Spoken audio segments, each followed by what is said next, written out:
I might look scary to some people, but at every single meet and greet or when people like look at my Twitter, I'm just having a silly, goofy time. Yeah. I'm just having fun. And I'm teaching people how to have more fun with themselves and maybe sometimes take themselves less seriously.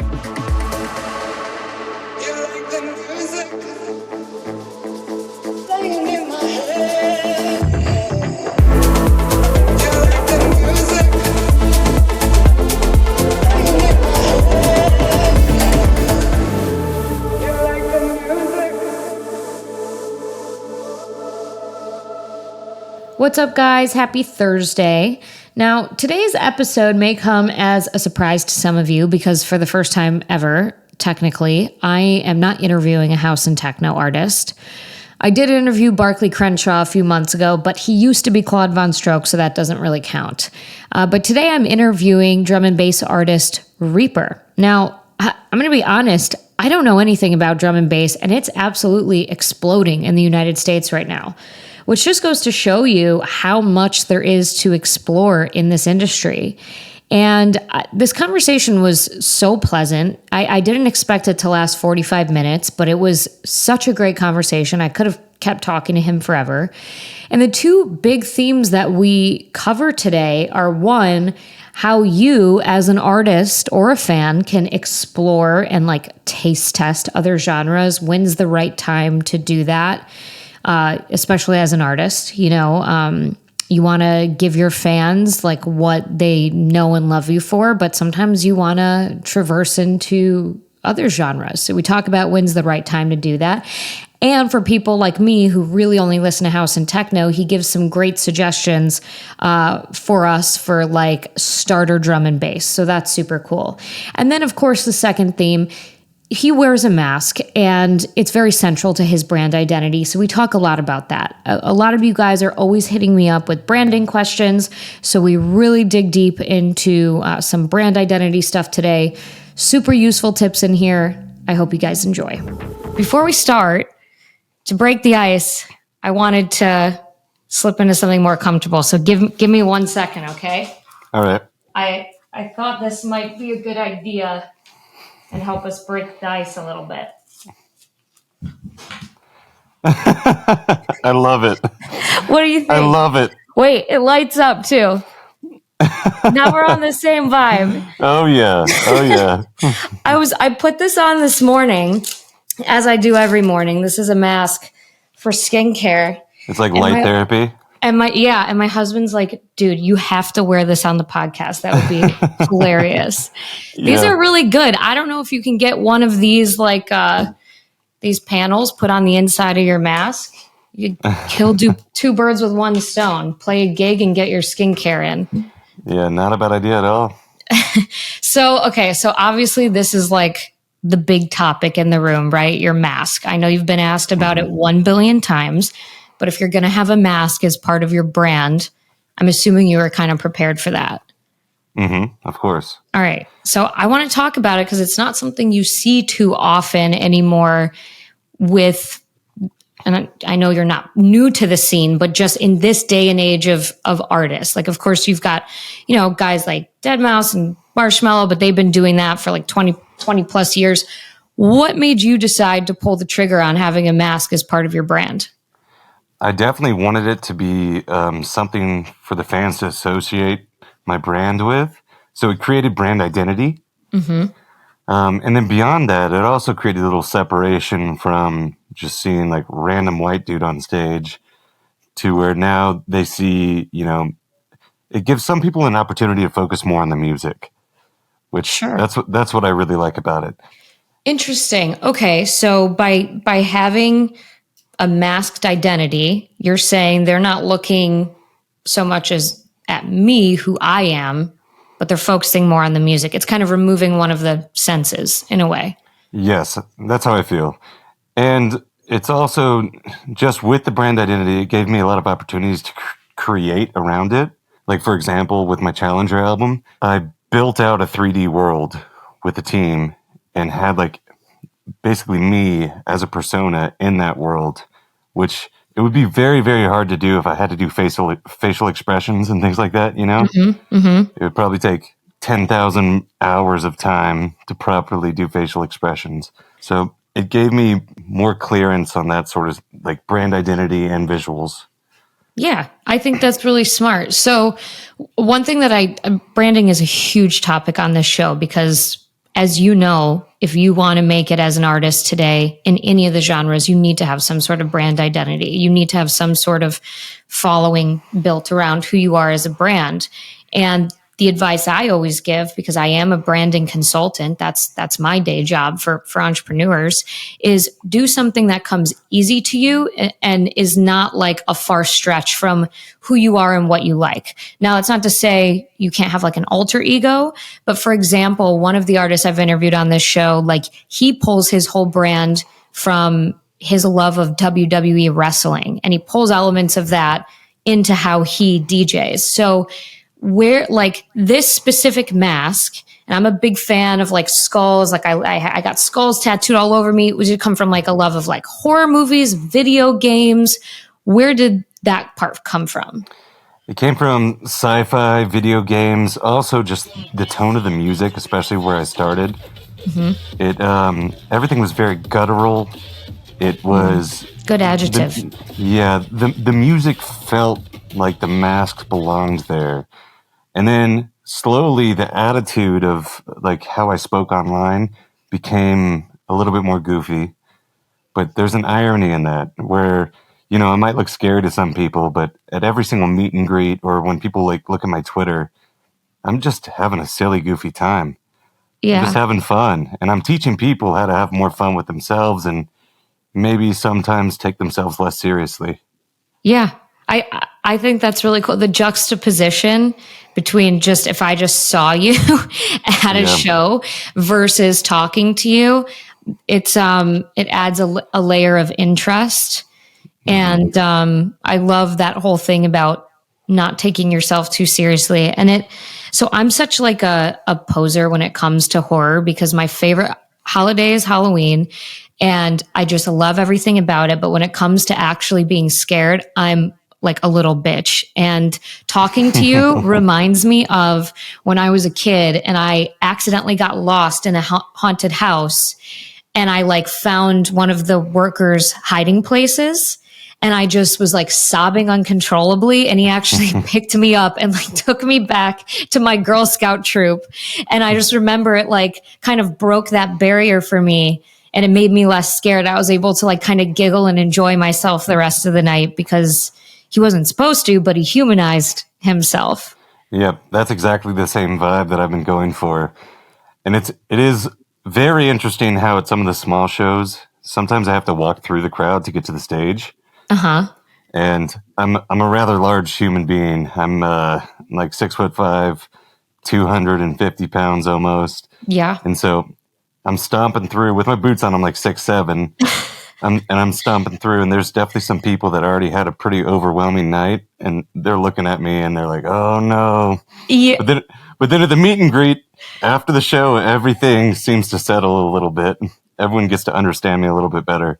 That's really funny. I mean, we're all just kids at heart, and sometimes that word you used, overwhelming, it could definitely be a lot. People enjoying themselves. There's a lot of maybe intense visuals or they've just been up for a while. So I can see how that can be jarring, but I love how you kind of help guide them through the experience and show that you're not this scary guy underneath the mask. Exactly. So I know this was like a branding decision for you and it makes a ton of sense.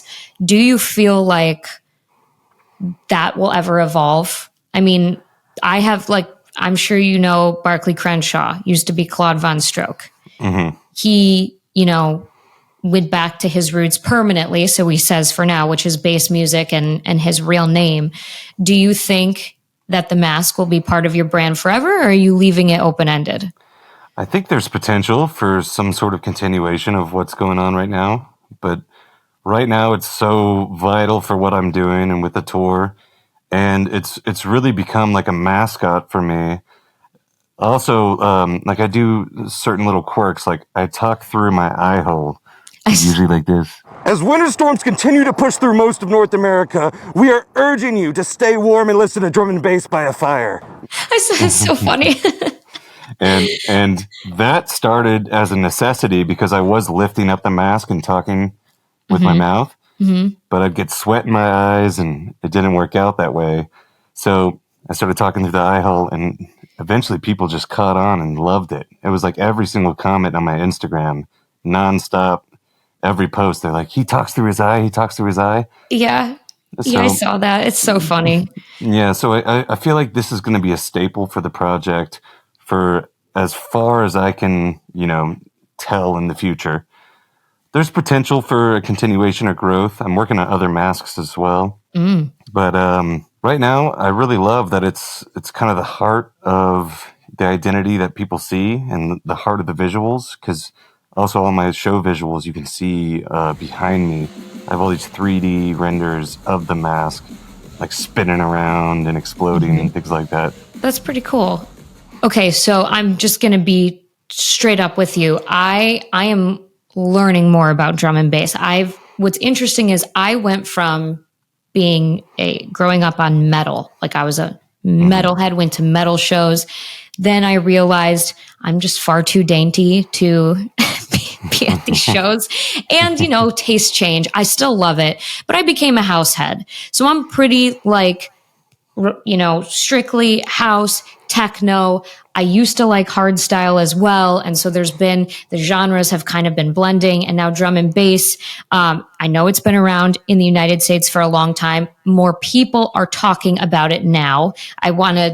Sometimes you get people yelling at you saying, that just the whole genre debate drives me nuts. But do you feel like this has helped really position you in a strong way representing drum and bass in the United States compared to the UK? Like, does this give you more of a marker, having this whole brand built around you? I definitely think so.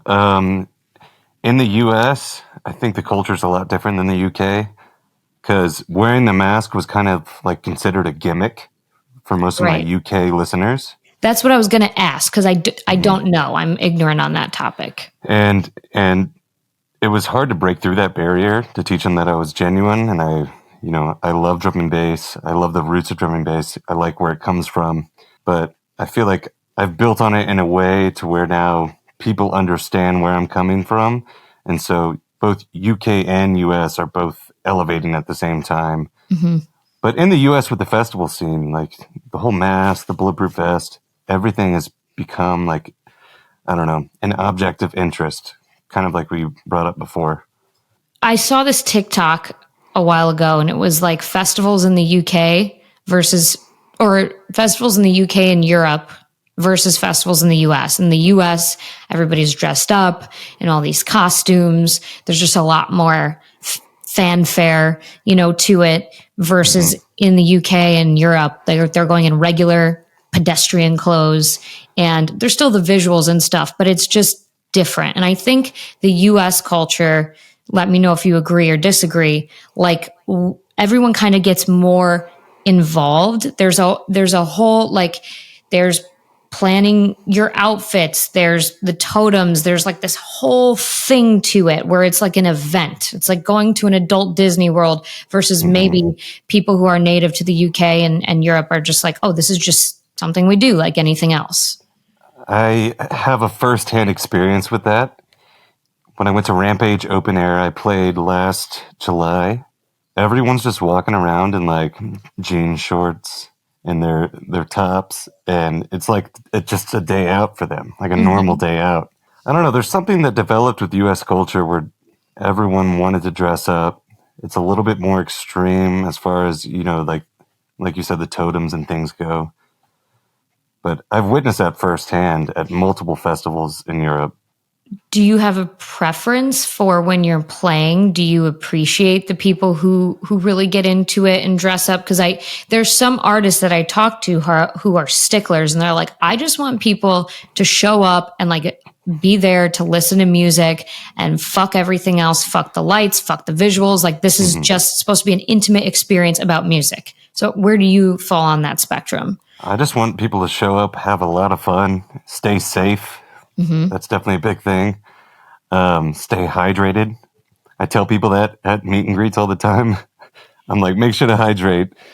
But I'm definitely not a stickler on, how I observe the culture. As long as people are having fun and dancing, that's all I want. Yeah. Yeah. I think that's great. With, EDM Twitter and just more festivals popping up in the United States and artists playing around in other genres that they haven't before. You're starting to see some crossovers. I think it causes healthy conversation, but also friction on the fan side of things. And that's not what the culture was built on, right? Like it's supposed to be an inclusive, open space. But I do think that there's a lot of infighting between the genres. Are you kind of talking about like gatekeeping? Yeah, there's yes, lots of gatekeeping and like a hierarchy. Like this genre is better than that genre. Like I see it all the time. And it's funny because it's like the fans, but you never really see the artists chiming in on those discussions because I feel like they have a wider appreciation for all types of music. I mean, everyone deserves their own opinion, and I think it's good for the fans to talk about it. But for me personally, I've been very like anti-gatekeeping. I want to be a gateway, and my main goal is to teach people how to love drum and bass a little bit better. So when I see people talking online, I don't really chime in much. I'm fairly active on social media, but when I see people chiming in online, like fans talking about, oh, this dubstep guy is playing a DMB set or whatever, and there's a lot of fans that might, bring up how either he's a poser or they want to see an original set, things like that. I just think it's a little silly that they wouldn't want to experience a new flavor of the music. Yeah.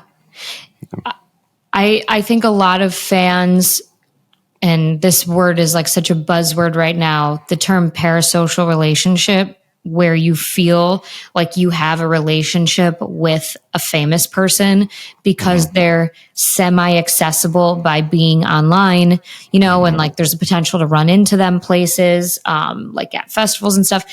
I think that has given some fans like this expectation where they can like make demands out of artists.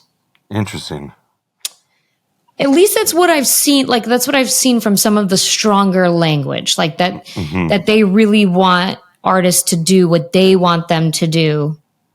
And I think that's true in all genres, but I just think you guys are more accessible than say that, like Taylor Swift, they're not going to have the same opportunity. But in this community, that's what makes it special. Like we do have the opportunity to engage with the people we look up to, the people who bring us our favorite music, but it's a double-edged sword maybe. Yeah, you definitely, as an artist, you have an obligation to play the music that your fans paid their tickets for. So I feel like it's definitely double-edged in that way.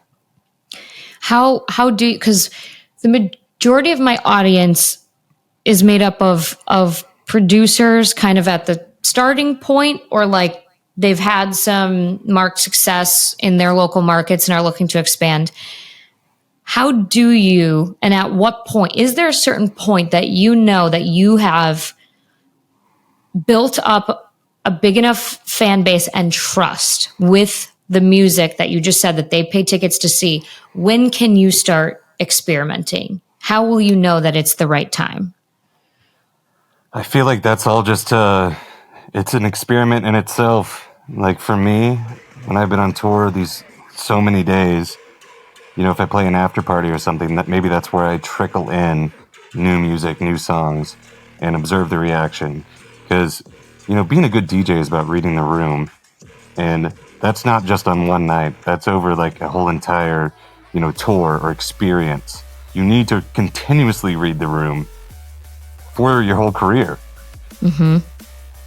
And you'll know what people like. If you're practiced at understanding people's feelings and seeing how they react, that's how you get better with that. That's a really good point. Because, there's of course so much discourse around pop culture, and someone who I think doesn't get her flowers enough is like Miley Cyrus. And I remember when she was trying to break out of the Disney persona that was built for her, she went through that wrecking ball period where she's like, I'm a rebel, I'm this, I'm that. And now she's this really sophisticated artist doing these amazing covers. She's playing in rock bands and jam bands. And now people have an appreciation for it. But there was like a power struggle there between her and the public when she was kind of trying to change her persona. And so I can't imagine how challenging that is as an artist. And again, like Barclay Crenshaw, someone who went through this, is like getting people to love you enough as a whole artist, like deeply love your brand, if they've had the chance to meet you or just love what you stand for, to follow you through those side quests or completely new path as an artist. Yeah. I think the aggressive change like that Miley Cyrus made, or like Barclay Crenshaw, I think the discourse that it created probably, brought even more eyes to the project. So more people were paying attention, but it's definitely very sensitive for the original fans. Yeah. Yeah. So, I mean, you building such a strong brand identity around your mask, the Challenger album, like, do you, because there's such like, these are very recognizable things and motifs that you have going on in your brand. Is that something that you have to consider as you build the next iteration of your artistry? Yeah. And I mean, my biggest consideration for the past 5 years has been consistency. So, supporting drum and bass, which is what I love most. But a good example of how I can, traverse a little bit somewhere else was like my show in Vancouver and my show in Chicago, where I went back to back for another hour and played hard techno. Like the room's already lit up. That was in Chicago you did that? Yeah, it was Slippy. Oh, cool. So hard techno, so that makes a lot of sense. It was just kind of a fun, random thing. I have thousands of songs on my USB, but the room's already lit up. Everyone's already engaged. And if you do it tastefully, you can just traverse, go on a little tangent. And we did it for like 45 minutes. And that was just a fun way to show another side of me. Yeah, that's really cool. I mean, you make a great point. Like, you have to get them when they're already in a good mood and they're already having a good time and they're riding that wave. And that's when you can sort of, it makes me think about when I have to ask my husband for like a favor, I wait till he's in a good mood to ask him. You know what I mean? It's like, I'm not going to slip this in here when I've been annoying all day. I'm going to like maybe like do something nice for you and then, get it into the conversation. And that just comes right back to being able to read the room. Yeah. You just got to read the room, and that helps you be able to take advantage of any situation, basically. That's a great point. One thing that, and I don't think these two skills are necessarily related, but a lot of the artists that I talk to, and tell me if this is true for you, if you're introverted, I'm not sure, but reading the room and being introverted can seem like they're at odds, but that's not necessarily true. Yeah, I'm definitely extroverted as a person. I'm very energized by social interaction. But I have witnessed some friends that are introverted that have high social IQ, even though they might not, they might be exhausted by social interaction. Right. That's still the distinction there. Understand. A lot of people don't realize that that's the distinction, what you just said. Like, does being around people energize you or deplete your energy? That's how you know you're introverted or extroverted. So, sorry, continue. Oh, yeah. But I think it goes mainly to their social IQ and how they can have an ability to understand people. So I know some introverts and some, I think they're calling it extroverted introvert as well. Yeah. And they're amazing DJs. They're amazing artists because they have a high ability to understand people. Yeah, that's a superpower. But it's also something that you can develop. But you have to be willing to. It's a muscle. It's totally a muscle that you can develop. Yeah. I've always seen the conversation, like this is a newer thing because when raves and electronic music kind of first developed, I always see the discourse from some of the old heads where they're like, I miss the days when we would be in the corner of a room somewhere and you couldn't even tell where we were and we were hidden and all you had to do was dance. But that's changed. Like now people go to see you, like not just the music you're playing, but you as a person. And so those are the extra things that come with being a DJ. Like if someone were to make a checklist, like it's not just have good transitions and produce good tracks. It's all of those social skills that you just mentioned that are crucial if you want to be successful. Yeah, you have to be some sort of visual icon nowadays to, hit the upper echelon of electronic music touring artists, Yeah. But there's still those hole in the walls every once in a while where you can see the best DJ every week or every other week, and there's no lights, and you can just dance your ass off. And it I guess maybe feels like the old days. I never really got to experience the 90s as a raver, but Same. How old are you? Or do you not say? Give me a range. I don't really share my age. I'm somewhere between like 30 and 300. Okay, fair enough. I'm 32 and same thing. I didn't get to experience the raving in the 90s. And I can appreciate probably how much simpler it was back then. Obviously, there was no phones on the dance floor and it was just a much simpler time. But I do think that when, like, everyone wants to be nostalgic about something. Like, nostalgia is a beautiful emotion that is fun to engage in. It's addicting.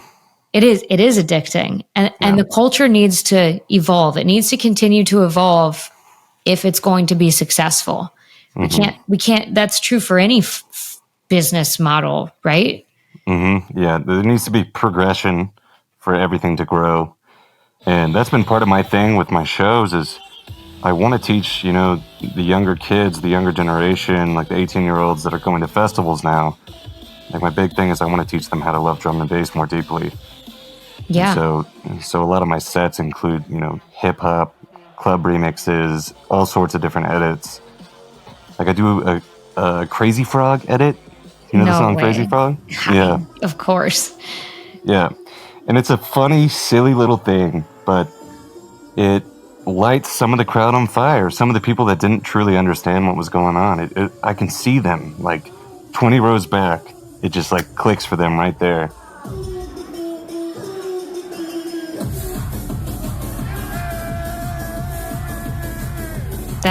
That's really funny. I mean, that's like such a OG song of the internet, I feel like. Oh yeah. And some people might consider it cringy, but for other people, it's that ignition that they need.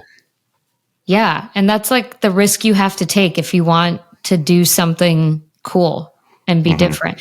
I always say, if you want to be successful in life, you can't be afraid of being cringy. Because those are the moments that, go viral or are memorable. Whether people liked it or not, they're going to be talking about it. And you can't play it safe, right? Yeah. And as long as your cringiness is just being yourself and being true to yourself, there's nothing more honorable than that. I totally agree. Yeah. So as we're talking about, evolving and progressing this scene, where do you see, and I guess this is kind of a broad question and maybe sort of lame, but me, someone who's not as educated in drum and bass, where do you see drum and bass in America heading? Because this is a genre that isn't primarily associated with us. I mean, it is exploding right now on an insane level of explosion.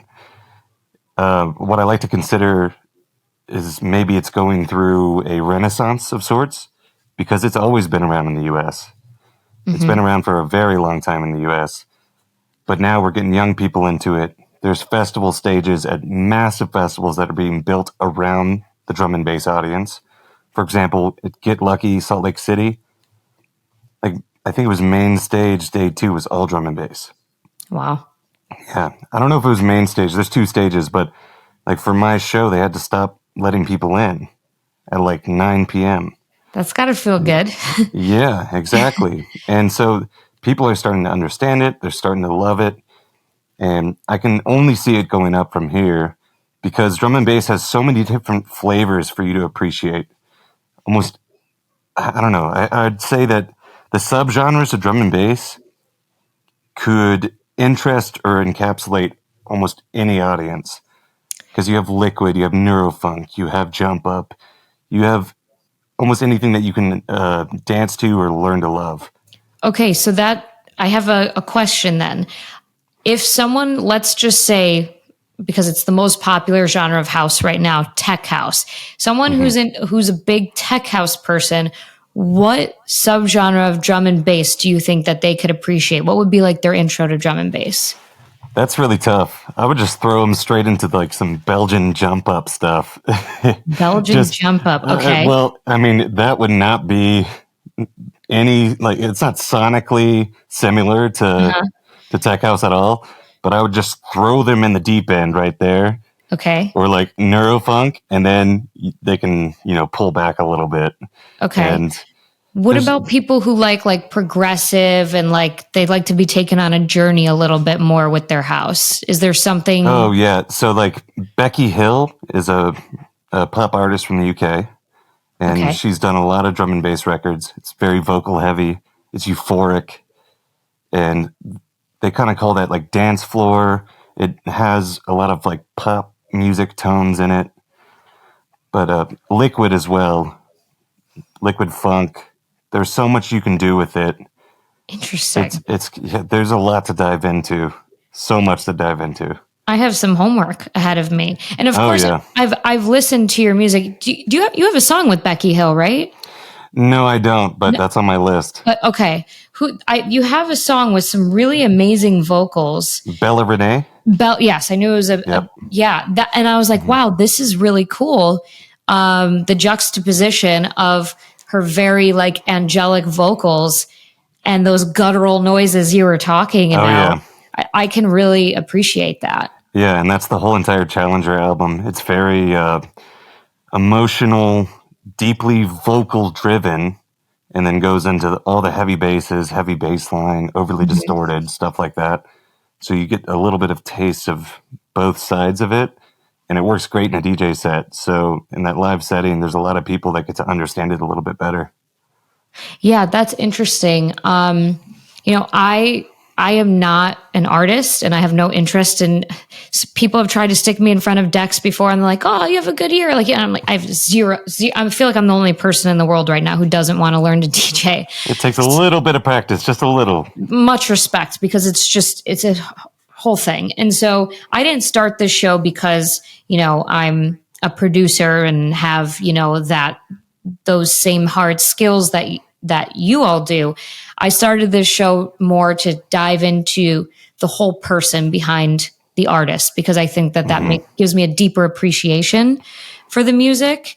Really, like I just came into this interview curious about like how the other side lives because I don't know. I just think it's so amazing that we have so many different subgenres of electronic music and then the communities and the raging fans, stans, you could really say, people who like just build their lives around this. And I know that drum and bass is really that. Like you have people who are loyal to the core, whereas there's some genres in house that I would argue don't have that same pull.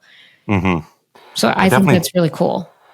I think I've witnessed a lot of people in the drum and bass community that love the music so much that they don't even go to the clubs to party. It's because they have like so much love for the music. They want to see the music played firsthand. Whereas I've been to day clubs and Vegas clubs where you just go to party. Like Yeah. you just, which there's nothing wrong with that at all. But part of my appreciation for the drum and bass community is that there's people that really love it. Like they love how it's made. They love the different tastes and flavors of it. I've definitely seen people that come to party, but it's something that I appreciate about it. Yeah. Yeah. As a 32, almost 33-year-old, I have transitioned from going places to party to now I'm like what I call low alcohol. And I talk a lot about this on the show because I've found a way to detach myself from partying, but still be in these environments. And I only drink if it's like really worth it. Like it's like a really nice cocktail. I'm not going to the clubs and getting a White Claw or getting a vodka soda or whatever it is. And so, being like sober at these shows, I see who's there who knows the music and who like just gets their face lights up when they hear something that they love, or like I have an ear for samples. Like when I hear like a sample from like an old 90s R&B song, like I lose my shit and I like want to tell everybody around me.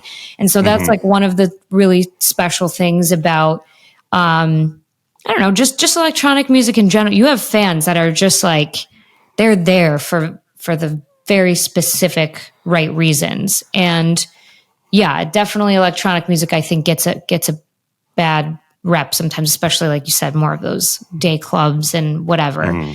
But it's not all that. And it's So let me ask you something. Do you ever get goosebumps when you like hear a song that you really love? instantly. Yeah. So apparently that's like a kind of rare trait with some people. I heard that. And that surprised me. Because it's so instant for me. I'm assuming it is for you too. It is very instant for me. And I do a lot of sections of my tour where I don't drink.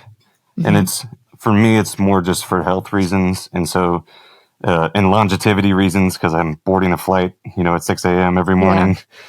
But having that little rush, getting those goosebumps, the endorphins rush, that just makes it all worth it. Even like it feels like you're still just getting that high just from being there in the moment, listening to that song. It is. It's one of like the last ways we have on this earth to have like analog fun, like literally just connecting. Like I'm watching this show that I'm so late to the game, but have you seen the show or heard of the show Outlander? No, I'm not familiar. It's like set in like the 1600s, and what they would do in like the Highlands of Scotland every night was like, yes, they'd have, whiskey or whatever, but somebody would like sing and dance like on a cardboard box and everybody would just be clapping along and singing. And I'm like, that's kind of what we're doing at these shows. Like we're literally just all there to listen to music. That's what I do at all my shows. You stand on a cardboard box. And Yeah. You really should. You really should. Oh, it's so funny. It's pretty much the same. It is, but like we're all there just to like enjoy music, and like that's so cool. And I feel like a little elitist about it because it's like, hey, like we don't need to, yes, of course, there's like the cool lights and the whatever, but at the end of the day, the fans that are really there for the music, like we could go hours without our phones talking to anybody and just be on the dance floor and have like this communal feeling of togetherness. And it's something that we all need, like in today's world. You know what I mean? Man, I had this crazy moment at my sold out Los Angeles show like 2.5 weeks ago. From stage, I didn't even see people on their phones for my intro. And then I got the videos back from the back of the room. And there was like 600 phones open, just being held up like this. Really? Yeah. And it was kind of weird. It wasn't devastating or anything, but I didn't even see it from stage because it was so dark out there. Yeah. And I do think for some people it's a way for them to enjoy it more. Like they want to record part of the moment. But it was a... Do you wish people would be off of them more? I don't know. for some people it's good. Sometimes it's maybe frustrating. Especially, so I do this thing, like if someone hands me their phone, I'll take a selfie video on stage. That's nice of you. And I like that sort of thing. Yeah. I really like that. But if someone's just taking videos the whole entire time, yeah, that makes me feel like maybe they're a little detached from what's actually going on. And it's like, how often are you going to look back at those videos? Yeah. I usually get one during the whole night. Like I'll get one and then my phone is away. I was at, this is funny to admit this, but my girlfriend she really wanted to go to a Bad Bunny concert, and whatever. I like going to hear music. So I went with her, and we were like in the nosebleeds because that was the most expensive ticket I've ever bought in my life. I bet. Yeah.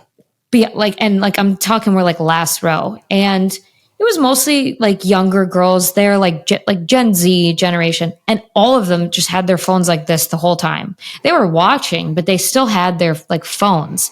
And I'm like, is it a generational thing that they're just, that's like, they're kind of born with the phone in their hands? Like, I don't want to blame it all on the younger generation, but what is that serving? Like, yeah. And there's something special about a memory too.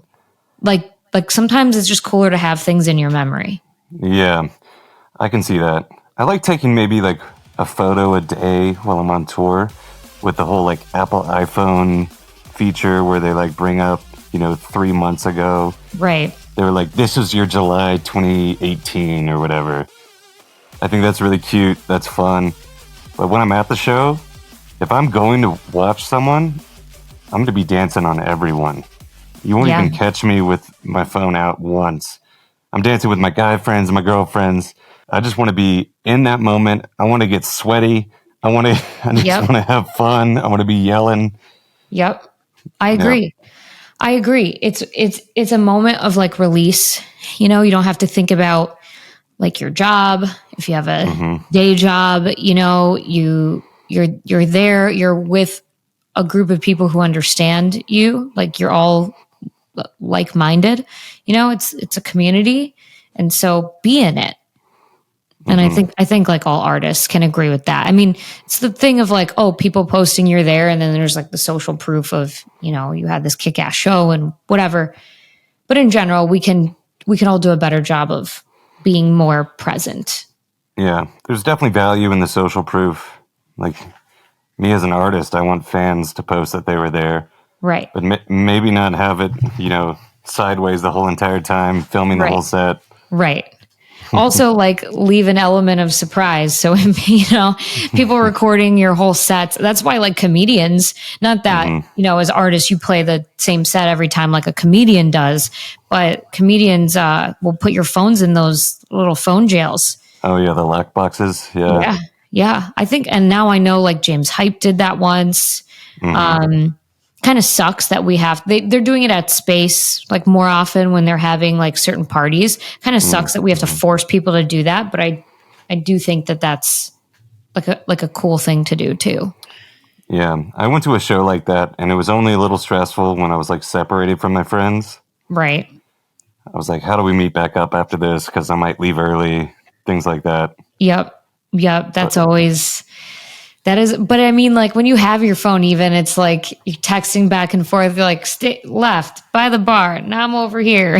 Yeah, that's true. It's just part of it. It's like part of the scene. You just got to stick together. Yeah, absolutely. So tell me, what do you have exciting coming up for the summer? What are you looking forward to?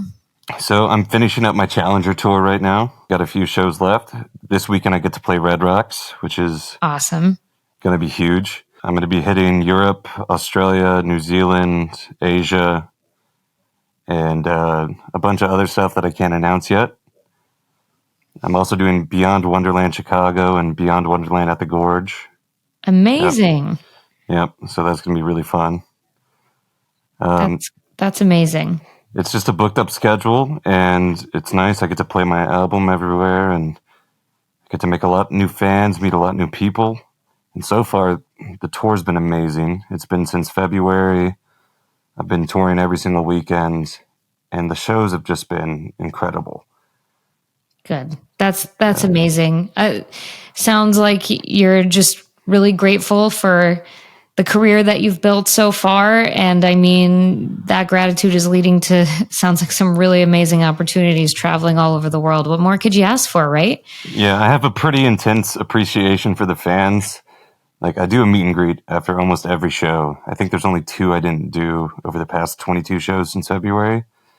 And that was because I was either too tired or, I had to go to the airport immediately, which that's never fun. Yeah. But yeah, pretty incredible schedule that's lined up right now. That's great. Well, I look forward to following your journey. Thank you for getting me interested in drum and bass. I have some homework now. Yeah, I can send you some personal requests for you to listen to, either from my music or from my friends' music. Yeah, I would love that. I love nothing more than, exploring things that are new to me. And it seems like I have a big library to get caught up on. Oh, you definitely do. 100%. So after listening to this episode, you guys may be wondering, oh shit, well, should I have a mask? I'm a DJ. Maybe that's an easy way for me to build a brand. And my answer for you is unequivocally no. Unless you truly, truly have a connection to a mask or any sort of prop that's really like central to who you are as a human and not just an artist. It's not something that in 2024 you can make work easily for you. Reaper has figured it out. He's done it, but that doesn't necessarily mean you can do it. And that's just me giving you tough love and being real. Anyways, if you guys enjoyed today's episode, please share with your friends, subscribe, and rate me on Spotify. I ask you guys every week. It's a really simple way to help boost my show in the Spotify or Apple Podcasts algorithm, whatever you prefer. I don't judge. Thank you guys for all the support. And as always, I will talk to you and see you next week.